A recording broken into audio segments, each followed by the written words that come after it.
Hello friends, welcome to creative life HD vlogs. जैसा कि हम लोग फतेहपुर सीकरी पे वीडियो बना रहे हैं, तो इस समय हमें जो सेकंड विजिटिंग प्लेस है वहाँ पे विज़िट करना है। हमने फर्स्ट प्लेस को विज़िट किया जिसमें जो है बुलंद दरवाज़ा था, और यहाँ पर जो सेकंड विजिटिंग प्लेस है इस पे हम अब विज़िट करने जा रहे हैं, जिसमें जोधाबाई का महल, पंचमहल, दीवाने आम, दीवाने खास, मरियम और अन्य बिल्डिंग्स हैं। और यहाँ पर आपको आने के लिए सबसे पहले टिकट लेना होगा, क्योंकि यहाँ पर टिकट चार्ज किया जाता है, और उसके लिए आपको ऑनलाइन और ऑफलाइन सुविधाएं मिल जाएंगी। और इस भवन के जस्ट सामने ही आपको अच्छा खासा गार्डन देखने को मिल जाएगा। बहुत ही अच्छी यहाँ पर रेलिंग्स और भी सुविधाएं आपको देखने को मिल जाएंगी। और ये टिकट जो है आप यहाँ से ऑनलाइन भी स्कैन करके 10 रुपये का जो पथकर शुल्क होता है गूगल पे के माध्यम से आप पे कर सकते हैं। बाकी यहाँ पर आपको सभी सुविधाएं मिल जाएंगी। और यहाँ पर गेट पर ही आपको जो टिकट होते हैं उसको वेरीफाई कराने होते हैं। जो ऑनलाइन टिकट होते हैं वो फ़ोन से स्कैन करते हैं, और यहाँ पर टिकट काउंटर के जो प्राइसेस हैं यहाँ पर लिखे आपको दिख जाएंगे। और साथ ही बगल में ब्रेल लिप में लिखे गए इंस्ट्रक्शंस हैं जो यहाँ पर आपको देखने को मिल जाएंगे। और ये जैसे ही आप इंटर करते हैं इस बिल्डिंग में, तो यहाँ पर आपको इस तरह का व्यू मिल जाएगा। और यहाँ पर आने जाने के लिए यहाँ पर डायरेक्शंस दिए गए हैं, रेलिंग्स अच्छी लगी हुई हैं। और इसमें आपको यहाँ पर कॉर्नर पर दो चीज़ें देखने को मिलेंगी। एक जो है अस्तबल है, जिसको हम लास्ट में विज़िट करेंगे। और सबसे पहले हम जो यहाँ पर लिखा गया है जोधाबाई का महल, उसे विज़िट करेंगे।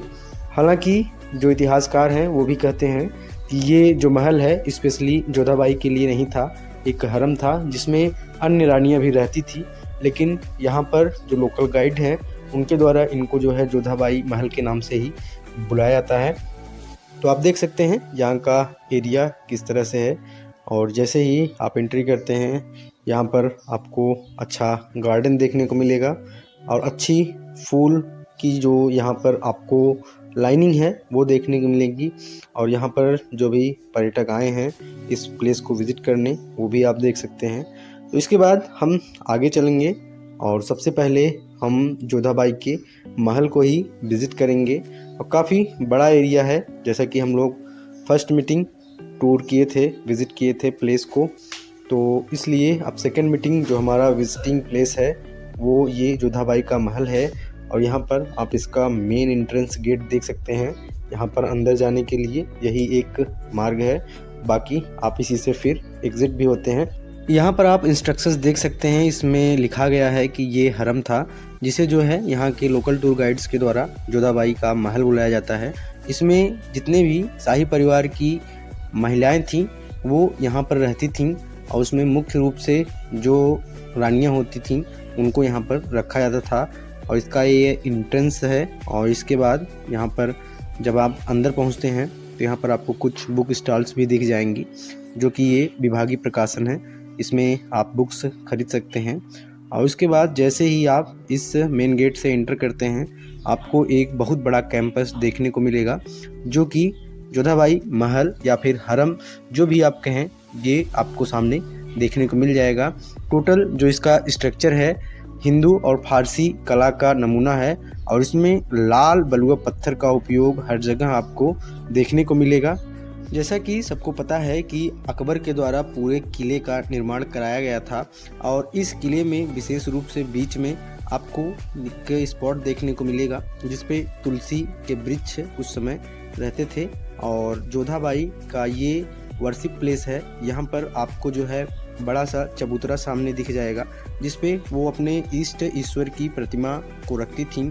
और अदर साइड्स में आपको जो है यहाँ पर छोटे छोटे खाने देखने को मिलेंगे। यहाँ पर अन्य मूर्तियों को वो रखती थी। और ये जो यहाँ का स्ट्रक्चर है पूरे हिंदू रीति रिवाज के हिसाब से जो वर्शिप प्लेस होता है उसके आधार पर पूरा ये डेकोरेट किया गया है। जोधा इसी महल में रहती थीं और यहीं भगवान की अपनी आराधना करती थीं। और जोधाबाई जो है अकबर की सबसे प्रिय रानियों में से थीं। अकबर के साम्राज्य विस्तारवादी नीति के हिसाब से कई जो है भारतीय राजपूत राजाओं से उनके वैवाहिक संबंध स्थापित किए गए थे, जिनमें से एक भारमल की पुत्री जोधाबाई भी थीं, जिन्हें यहाँ इस महल में पूरी सुविधा दी गई थी और उनके धार्मिक सभी प्रकार के व्यवहार को जो है यहाँ पर आप देख सकते थे। उन्होंने विवाह के बाद भी अपने हिंदू रीति रिवाज और धर्म को नहीं छोड़ा था। जोधाबाई के द्वारा ही अकबर को सबसे पहले पुत्र प्राप्त हुआ था, जिसका नाम उन्होंने जो है राजकुमार सलीम रखा था। और राजकुमार सलीम उन्होंने संत सलीम चिश्ती के प्रभाव में आकर रखा था, क्योंकि सलीम चिश्ती के द्वारा भविष्यवाणी की गई थी कि राजा को जो है 2 वर्ष पश्चात पुत्र की प्राप्ति होगी। और सलीम का जन्म जो है फतेहपुर सीकरी में ही हुआ था, इसलिए उनका नाम जो है राजकुमार सलीम रखा था।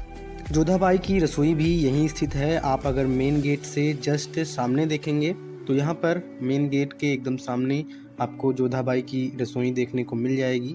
जोधाबाई महल से बाहर निकलते ही गेट के जस्ट साइड में ही आपको सामने जो है मरियम हाउस देखने को मिल जाएगा। इसमें आपको भारतीय कला के सभी चिन्ह देखने को मिल जाएंगे, जो कि ये प्रदर्शित करते हैं कि मुगल साम्राज्य स्थापत्य कला में भी भारतीय इतिहास का कितना महत्व है।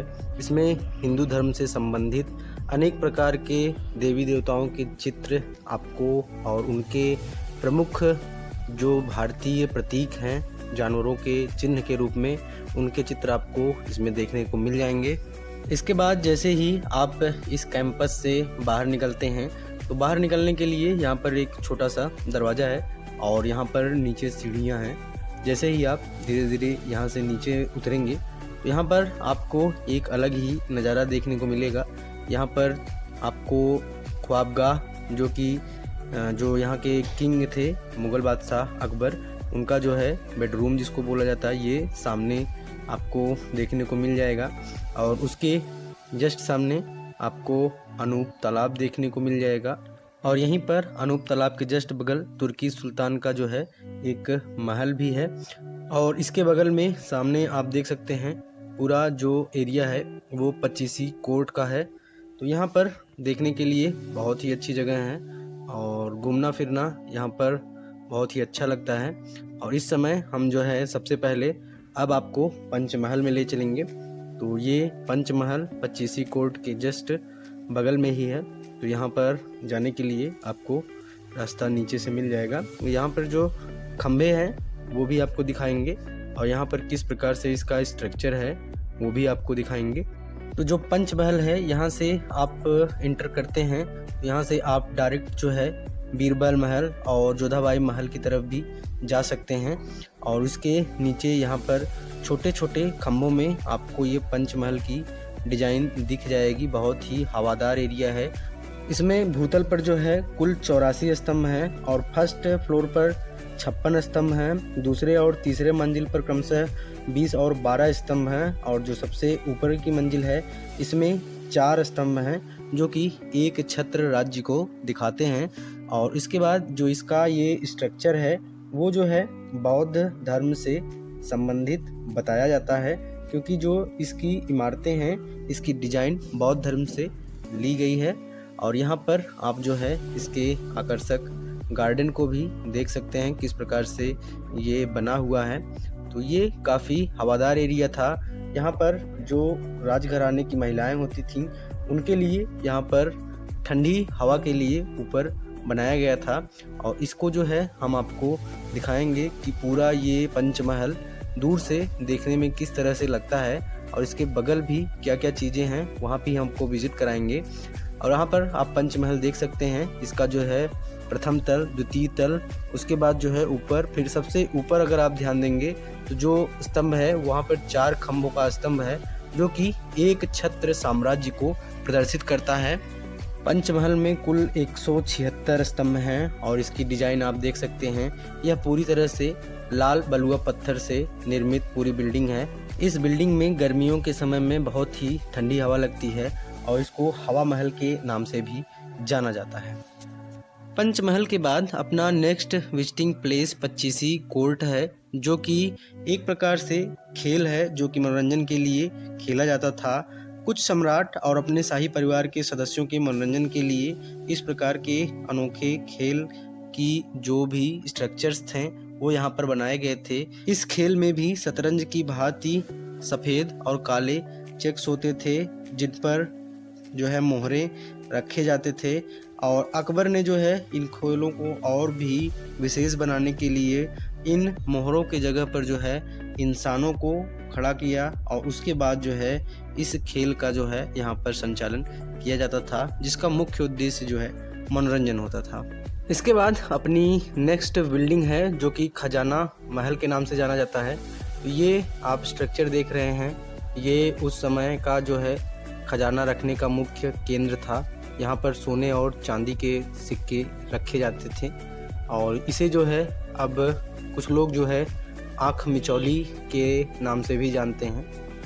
खजाना महल और 25 कोर्ट से लगा हुआ ये एक विशेष बिल्डिंग है जिसे जो है दीवाने खास के नाम से जाना जाता है, जो कि 25 कोर्ट से जस्ट बगल में ही है, और ये डबल फ्लोर की बिल्डिंग है, और इसका जो छत है 4 गुंबदों से युक्त है, और इसके अंदर जब आप देखेंगे इसका स्ट्रक्चर बहुत ही आकर्षक है। यह जो है जो महल के खास व्यक्ति होते थे उनके लिए ये मीटिंग हॉल टाइप का था। यहाँ पर जो है विशेष सलाह और सजेशंस के लिए बुलाया जाता था। यहाँ पर बीच में आपको एक स्तंभ देखने को मिल जाएगा, और इसके ऊपर जो है आपको 4 कॉर्नर्स दिख जाएंगे, और यहाँ पर ऊपर जाने के लिए सामने आपको यहाँ पर दरवाज़ा दिख जाएगा जो कि सीढ़ियों के माध्यम से ऊपर खुलता था। ऐसा माना जाता था कि जो अकबर थे सम्राट, वो यहाँ पर बीच में बैठते थे, और उनके मंत्री यहाँ पर चारों कॉर्नर पर बैठ के इनसे विचार विमर्श और सलाह मशवरा लेते थे, और उनके द्वारा दिए गए आदेश के आधार पर जो है सभी राजनीतिक कार्य कराए जाते थे, जिससे यहाँ पर जो है काफ़ी अच्छे से सौहार्दपूर्ण माहौल रहता था, और साम्राज्य का संचालन भी अच्छे से किया जाता था।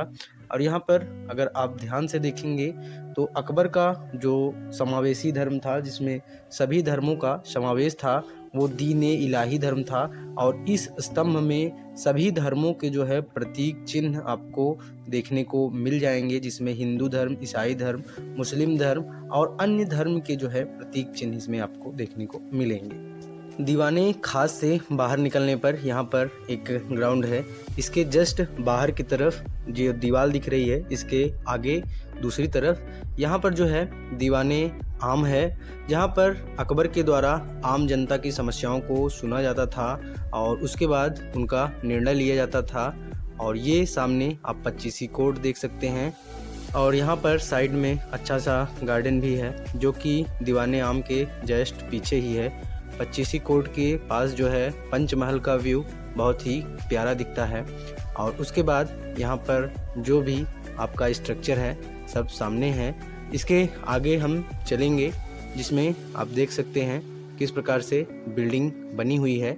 ये जो सामने आपको बिल्डिंग दिख रही है, ये तुर्की महल है, जो कि यहाँ के सुल्तान तुर्की का मकान बोला जाता है। और यहाँ का स्ट्रक्चर आप देख सकते हैं, सेम वही लाल बलुआ पत्थर से जो है यहाँ के स्ट्रक्चर भी बनाए गए हैं। और इसके गैलरी से होते हुए आगे जो है यहाँ पर मकान है, जो कि उस समय के जो तुर्की थे उनके रहने का यहाँ पर निवास स्थान था, जिसे यहाँ पर जो है घेराव किया गया है। तो यहाँ पर लोग रहते थे, और उस समय यहाँ का स्ट्रक्चर और भी प्यारा रहा होगा।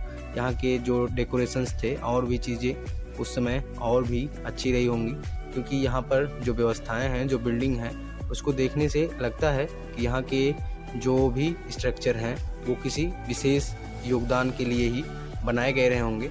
और यहाँ पर जस्ट सामने जो है आपको अनूप तालाब देखने को मिल जाएगा, और यहाँ पर जो है तालाब के बीच में एक चबूतरा है, और इस चबूतरे पर जो है तानसेन अपने वाद्य यंत्र के माध्यम से संगीत का आयोजन किया करते थे। और इसी चबूतरे के जस्ट सामने आप देख सकते हैं जो कि अकबर का ख्वाबगाह या फिर लिविंग प्लेस, रॉयल बेडरूम भी इसको बोला जाता था, ये इसी के जस्ट सामने है। और ये बहुत ही रोचक तथ्य है। यहाँ पर जो है तानसेन अपने सुरीली संगीत में जो है गीत का संपादन किया करते थे, जो कि यहाँ के पूरे माहौल को जो है एकदम रंगमय बना देता था। तो ये यहाँ की बिल्डिंग का स्ट्रक्चर है और बहुत ही प्यारा नज़ारा है यहाँ का। और इसके बाद आपको जो है यहाँ के ख्वाबगाह में लेके चलते हैं, जो कि किंग का रॉयल बेडरूम के नाम से भी जाना जाता था। ये जो है सेकंड फ्लोर पर है, जो कि अब ऊपर जाना मना है, लेकिन फिर भी आप यहाँ से देख सकते हैं किस प्रकार से चीज़ें हैं। और यहीं पर पास में ही एक बड़ा सा पानी का हौज भी है। और इसके बाद जो है आप देख सकते हैं किस प्रकार से यहाँ का स्ट्रक्चर है। यहाँ पर जो आप पूरी बिल्डिंग देख रहे हैं, ये जो है ख्वाबगाह या फिर राजा के रॉयल बेडरूम के नाम से जानी जाती है। और इस बिल्डिंग में जो है नीचे बहुत सारे कमरे बने हुए हैं। ये बिल्डिंग जो है डबल फ्लोर की है और इन कमरों में खास व्यक्तियों का निवास हुआ करता था। और इसके अलावा जो है इस बिल्डिंग के टॉप पर जो है एकदम ऊपर, यहाँ पर आप अगर ध्यान से देखेंगे तो एक अलग सेपरेट रूम बना है, जो कि सम्राट अकबर का बेडरूम हुआ करता था। और इसी बेडरूम से जो सम्राट थे वो दफ्तर खाना, जो कि यहाँ का कार्यालय होता था, शाही परिसर था, वहाँ पर वो जाया करते थे। और इसी बेडरूम से जुड़ा हुआ एक मार्ग था जो कि पंचमहल और शाही हरम को जाता था। और जो नीचे की बिल्डिंग है, यहाँ पर जो है खास व्यक्तियों के निवास करने के लिए जो है रूम बने हुए थे। इन रूमों में जो है काफ़ी चित्रकारी और नक्काशी भी देखने को मिलती है। इसके अलावा इस बिल्डिंग में जो है एक बाथरूम भी है और यहाँ पर जो है पुस्तकालय भी है। और यहाँ पर 25,000 से अधिक जो है पांडुलिपियाँ रखी गई हैं। इसके बाद जो अपनी नेक्स्ट बिल्डिंग है वो बीरबल महल के नाम से जानी जाती है। तो बीरबल जो है एक बहुत ही बुद्धिमान व्यक्ति थे, जो अकबर के नवरत्नों में से एक थे। इस महल में जो है बीरबल निवास किया करते थे और जो साम्राज्य की राजनीतिक गतिविधियां हैं उसमें हिस्सा लिया करते थे। और यहाँ पर जो बिल्डिंग है आप इसका स्ट्रक्चर देख सकते हैं। यहाँ पर जो दरवाजे इस समय साइड खोले हुए हैं, ओपन हैं, इनमें पहले जो है जालियाँ हुआ करती थी पत्थर की, जिन्हें अब निकाल दिया गया है। और यहाँ पर आने का जो एंट्रेंस है वो सीढ़ियों के माध्यम से ऊपर है। आप इसकी बिल्डिंग देख सकते हैं, ये डबल फ्लोर में बिल्डिंग है और इसका स्ट्रक्चर काफ़ी अच्छा है। यहाँ पर भी जो है लाल बलुआ पत्थरों का ही उपयोग किया गया है। और यहाँ पर जस्ट इसके सामने ही जोधाबाई का महल है, जो कि यहाँ से एकदम सटा हुआ कॉर्नर पे है। इसके बाद जो नेक्स्ट बिल्डिंग है वो अस्तबल है। जो भी घोड़े युद्ध में भाग लेते थे उनकी देखरेख करने के लिए एक बड़ा सा अस्तबल आपको यहाँ पर देखने को मिल जाएगा। उनके बांधने की भी यहाँ पर व्यवस्था थी और सामने जो है बॉक्स बने थे जिसमें उनके लिए चारे डाले जाते थे। और यहाँ पर एक बड़ी सी छत और उसके नीचे जो है पूरा खुला गैलरी होता था और उसके बाहर जो है ओपन एरिया है और जो कि घोड़ों के रख रखाव के लिए यूज किया जाता था। और इसके जस्ट सामने आप यहाँ पर देख सकते हैं बीरबल महल है और उसके जस्ट बगल में ये जो सामने की बिल्डिंग आप देख रहे हैं इसमें जोधाबाई का महल है। फतेहपुर सीकरी में हमने जो लास्ट बिल्डिंग विजिट की वो थी दफ्तर खाना, जिसको सरकारी कार्यालय भी बोला जाता था। जैसे कि आज के समय में दफ्तर होते हैं सरकारी कामकाज उसमें देखे जाते हैं, उसी प्रकार से उस समय मुग़ल साम्राज्य में भी ये दफ्तर खाना था फतेहपुर सीकरी में। और यहाँ पर सभी विभागीय काम यहाँ पर देखे जाते थे। और ये बिल्डिंग आप जो है अगर विज़िट करना चाहते हैं तो बिना टिकट के भी विज़िट कर सकते हैं, क्योंकि ये बिल्डिंग जो आपका मेन एंट्रेंस है उसके राइट साइड में है और यहीं पर जो है वॉशरूम भी है। तो ये सब बिल्डिंग जो है मेन बिल्डिंग से थोड़ा बाहर है और काफ़ी अच्छा एरिया है, देखने में भी काफ़ी अच्छा लगता है। बिल्डिंग के चारों तरफ जो है गैलरी है और उसके अंदर में जो है आप देख सकते हैं यहाँ पर सरकारी विभाग के दफ्तर खाने हैं। और यहाँ का व्यू बहुत ही प्यारा है, यहाँ से जो शहर दिखता है बहुत ही प्यारा लगता है। और अगर आप इसका व्यू देखना चाहें तो आप देख सकते हैं किस प्रकार से शहर यहाँ पर प्यारा दिखाई देता है। दफ्तर खाने के सामने ही आपको प्यारा सा गार्डन देखने को मिल जाएगा। यहाँ पर जो है छोटे पौधे भी हैं और उसके बाद बड़े पौधे भी हैं। आप यहाँ पर छोटे गार्डन को देखिए जहाँ पर शो के लिए छोटे प्लांट्स लगाए गए हैं और यहीं से जो है सामने से दीवाने आम के लिए भी रास्ता जाता है और ये रास्ता पूरी बिल्डिंग के चारों तरफ बना हुआ है। आप देख सकते हैं किस प्रकार से यहाँ पर पूरी बिल्डिंग का स्ट्रक्चर है। बहुत ही प्यारा बगीचा है दफ्तर खाना में और यहाँ का पूरा व्यू जब आप देखेंगे तो यहाँ पर आप ज़रूर कुछ समय के लिए रुकेंगे। और हम लोग भी थोड़े समय के लिए यहाँ पर रेस्ट किए थे और उसके बाद हम लोग यहाँ से निकले थे फतेहपुर सीकरी बस स्टैंड पर और वहाँ से हमने जो है बस पकड़ी और ये बस हमको डायरेक्ट जो है आगरा ईदगाह बस स्टैंड पर छोड़ती है। और उसके बाद हम लोग जो है अपने होटल गए। हम लोगों ने कुछ समय रेस्ट किया। इसके बाद हमने डिसाइड किया कि रात के समय आगरा सिटी को थोड़ा विज़िट किया जाए, क्योंकि हम लोगों का रूम आगरा में था तो हम लोग यहीं पर फतेहपुर सीकरी से फिर आगरा आ गए थे। और रात के समय हम लोगों ने यहाँ पे पास में ही मेहर थिएटर विज़िट किया, जो कि बहुत ही प्यारा थिएटर है। यहाँ पर काफ़ी एरिया भी है और उस समय जो है विक्रम वेधा मूवी लगी हुई थी तो हम लोगों ने डिसाइड किया कि मूवी ही देख लिया जाए। तो हम लोगों ने यहाँ पर ऑनलाइन टिकट पहले से ही बुक करा रखा था और उसके बाद हम लोग जब पहुँचे तो हमारा जो सीट था वो ऊपर की तरफ था तो हम लोग सीढ़ियों से ऊपर की तरफ आ गए। और यहाँ का जो थिएटर है बहुत ही प्यारा व्यू है। यहाँ पर जो है कॉम्प्लेक्स नहीं है, ओनली थिएटर ही है और साथ में यहाँ पर थिएटर की जो भी सुविधाएं होती हैं, आपको खाने पीने की चीज़ें यहाँ पर मिल जाएंगी और यहाँ पर बैठने के लिए प्रॉपर फैसिलिटीज़ थी। तो यहाँ पर ज़्यादा से ज़्यादा, जैसा कि हम लोग नाइट में आए थे मूवी देखने, तो फैमिली मेम्बर्स यहाँ पर ज़्यादा दिखाई दिए थे, क्योंकि शहर के फैमिली मेम्बर्स शाम को जो है अक्सर खाली होते हैं तो मूवी देखने का प्लान बनाते हैं। यहाँ पर जो है फैमिली मेम्बर्स ज़्यादा दिख रहे थे जो कि अपने बच्चों के साथ आए हुए थे। तो काफ़ी अच्छा माहौल था। यहाँ पर खाने पीने की पूरी फैसिलिटीज़ थी। आपको कॉफ़ी लेना हो, पॉपकॉर्न लेना हो, आप यहाँ पर ले सकते हैं। और उसके बाद हम लोगों ने थिएटर विज़िट किया। थिएटर काफ़ी अच्छा था, साफ सुफ था और इसकी स्क्रीन साउंड क्वालिटी सब कुछ अच्छी थी और हमने पूरी मूवी को एंजॉय किया। और उसके बाद फिर हम लोग निकल गए रूम पर। तो ये रहा हमारा आज का वीडियो। आशा करते हैं वीडियो आपको अच्छा लगा होगा। तो प्लीज़ जो है अपने नेक्स्ट वीडियोस प्राप्त करने के लिए आप इस चैनल को लाइक कर लें, सब्सक्राइब कर लें, जिससे कि आपको नेक्स्ट वीडियोस आपको मिल जाए। तो मिलते हैं आपसे नेक्स्ट वीडियो में। तब तक के लिए goodbye and take care.